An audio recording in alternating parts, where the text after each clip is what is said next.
मगाच्या भयणी भावानो, एक दीस एक दोतोरान एक जाणटे टिचरीक तिचे पिडेक फ्री ट्रिटमेंट दिलो.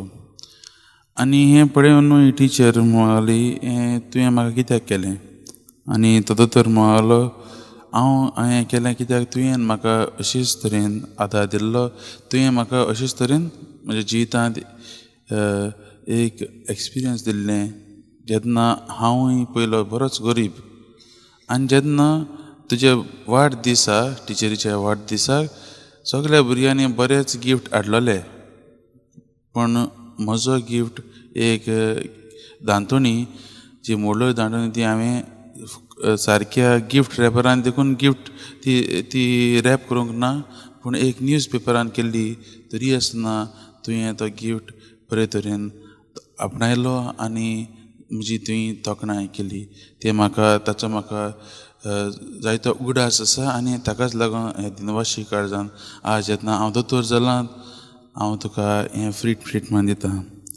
हय म्हाज्या भयणीनो, आमच्या जिवितांत जायते फावटी कोणूच आमकां केन्ना कितें करता, आमच्या जिवितांत आमकां बरें दिसता आनी आमी दुसऱ्यांक परतून कितें तरी करूंक आमी पळयता.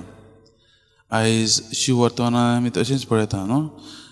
जाकारियास दिनवाशी काळजान देवाची तोखणाय करता, कित्याक देवान ताच्या जिवितांत जायतें बरें केलें. तर तो जाणटे पिरायेचेर ताका भुरग्याचें ताणें दिलें, जुवांवाक ताणें दिलें. आनी हाकाच लागून आयज आमी ताची तोखणाय करता तें पळयता.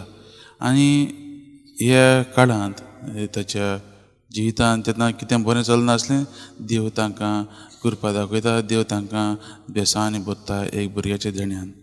आनी हाकाच लागून ताची दिनवासिणीचीं उतरां आमी आज आयकुल्यांत. म्हज्या भयणी भावांनो, आमच्या जिवितांत जायते फावटी सगळें बरें चलना, पूण तरी आसतना आयचें वाचप आमकां शिकयता. आनी हें आमी आतां जेजूच्या जल्माची तयारी करता आसतना आमकां शिकयता की आमच्या जिवितांत सगळें बरें चलचें ना, पूण कांय वायटूय हें आमकां करूंक देव दिवचो ना म्हणून आमकां सांगता. देव आमचे बरोबर सदांच आसा. आमकां त्या कसल्या त्रासाच्या काळांतल्यान वेळांतल्यान देखून चलोंक देव आमकां धीर आनी बळ दितलो म्हूण आमकां आयचीं वाचपां शिकयतात. आयज आमी थोड्या ह्या निमाण्या दिसा जेजूच्या जल्माच्या पयल्या दिसा आमी आसतना आमचीं काळजां तयार करुया. पयल्या वाचपान आमी आयकलां, दावीद देवा खातीर एक घर बांदूंक सोदतालो. आयज आमी आमचे ह्या क्रिसमसाची तयारी करता आसतना जायतें तयारी केल्ली आसा. आमी डेकोरेशन केलां, आमचीं घरां तयार केल्लीं आसात, गोठोय तयार केल्लो आसा. पूण आतां आमी आमचीं काळजां तयार करुया. आमच्या काळजांत जेजूक घेवंक आमी तयार जावया. हेंच करता आसतना दिनवाशी काळजान देवान आमकां बेसान भरलेलीं आसात. आमी आमचीं काळजां तयार करुया. ताका जाय आमच्या काळजांनी तो रावलेलो.